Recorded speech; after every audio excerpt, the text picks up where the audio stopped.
This is your 30,500 level. That is essentially your line in the sand. Like I just said, 30,000 to 30,500, that's what you're keeping your eye on. If we get above 30,500 and we close, you want a daily close, and then you want multiple days, I say 5 to 7 days above that 30,500 level. Now you have a confirmed breakout and you likely could head higher. Aside from that, be very skeptical of this move, because if the banking crisis does not get worse, this resistance at 30,500 to 30,000, that could ultimately end up being a top, and we still could see Bitcoin moving back to the Gareth Soloway, the founder of In the Money Stocks, a prominent financial research and advisory firm, has identified a resistance zone of $30,500 for Bitcoin, which is currently consolidating gains at $29,000. This comes after the release of First Republic Bank's earnings report, which surprised Wall Street and led to a significant sell-off of the stock. The bank's volatile trading caused the New York Stock Exchange to halt trading of its shares 16 times on Wednesday. First Republic has tried to reassure its customers and investors, but deposit outflows have been unprecedented. Analysts believe that surpassing the critical resistance level of $30,500 could trigger a significant price surge, potentially driving the price of cryptocurrencies like Bitcoin to reach $31,200. Conversely, if the price fails to reach the $30,500 resistance, it may indicate a downward correction. So Bitcoin is ripping to the upside, just hit resistance at 30,000. Now remember, 30,000 to 30,500 is your key level of resistance. You can see what's gone on. Basically, since yesterday, when FRC, all right, First Republic Bank, when they basically had their earnings announcement, they came out and said that, hey guys, we lost 40% of our deposits in the last quarter. In addition, we saw essentially our business stagnate. All right, that was not what Wall Street wanted to hear. 40% is a bigger number than Wall Street expected. And then to add on even insult to injury, all right, this is the kicker, guys. First Republic, FRC, they basically did not take any questions from analysts in the conference call, and they just said, done. And they walked away 12 minutes after they started that earnings call. All right, to me, all right, now remember, JP Morgan, Wells Fargo, all these big banks gave them $30 billion to shore them up. All right, this was a couple months ago when the banking crisis occurred. And for them to just say, hey, we're not even going to take any questions, that is not basically, that's not uplifting to the sector. And so that stock got pummeled yesterday. And as soon as you saw it down 40, 50%, Bitcoin began to uptick. And it started to go better and better and better. Now, the bottom line is, as an investor, this is all inside of the level. According to Soloway, Ethereum has the potential to enter a new uptrend if it surpasses the resistance levels of $1,960. He compared Bitcoin and gold as stores of value, while Ethereum and silver are seen as having more practical uses. He noted that Bitcoin's limited supply and decentralized nature make it a reliable store of value, while Ethereum's utility gives it an advantage in practical applications. Soloway also anticipates a 25 basis point hike in the upcoming Fed meeting, which could lead to a mild recession if the federal funds target rate reaches a range of 5 to 5.25%.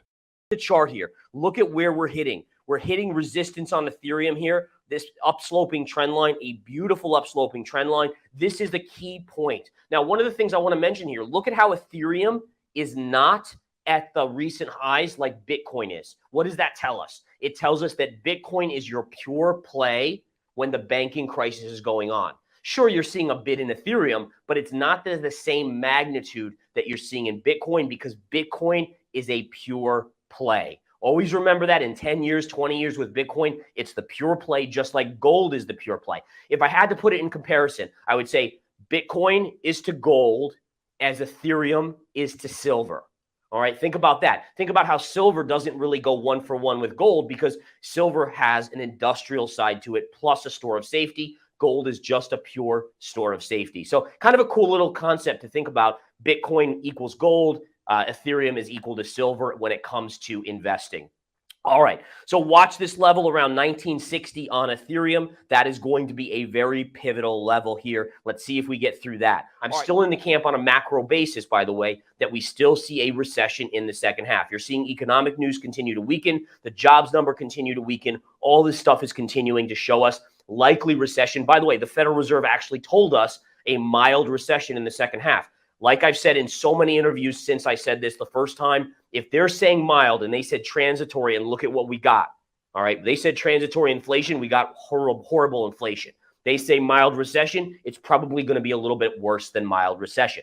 By the way, one more little tidbit. The Fed will be announcing a rate decision next week on Wednesday. The expectation is a 25 basis point hike in interest rates. So they're still hiking here, guys. They're still tightening the noose, if you will, around. Soloway suggests that breaking the all-time highs of around US $2,075 is important, and he believes that by year-end, the minimum target for Ethereum should be US $2,300.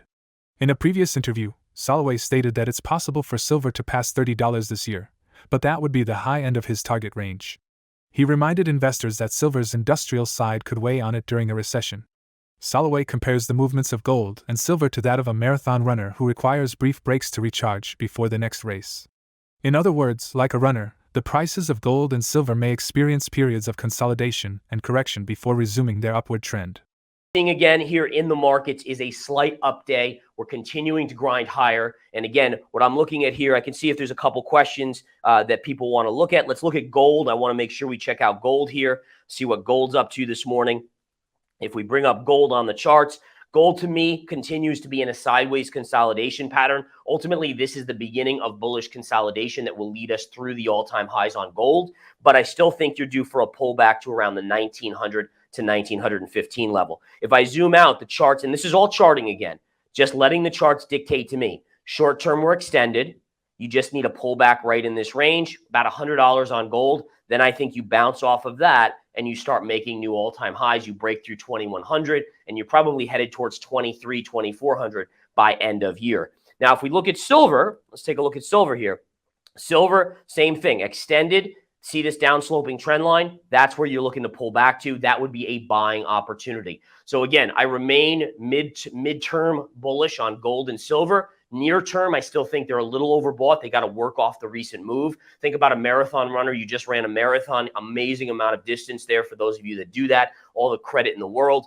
But you do need a break, right? You can't just run another marathon right after. You need a break. You need to recharge. So when a chart makes a huge move up or down, it needs consolidation. Consolidation is a runner's break. And that's a way to recharge the battery before continuing its next marathon. So with silver and gold, I think they both go higher, but you probably just need a little bit more downtime after such a big move to the upside. Soloway is highly knowledgeable and experienced in assessing the potential risks and rewards of Bitcoin.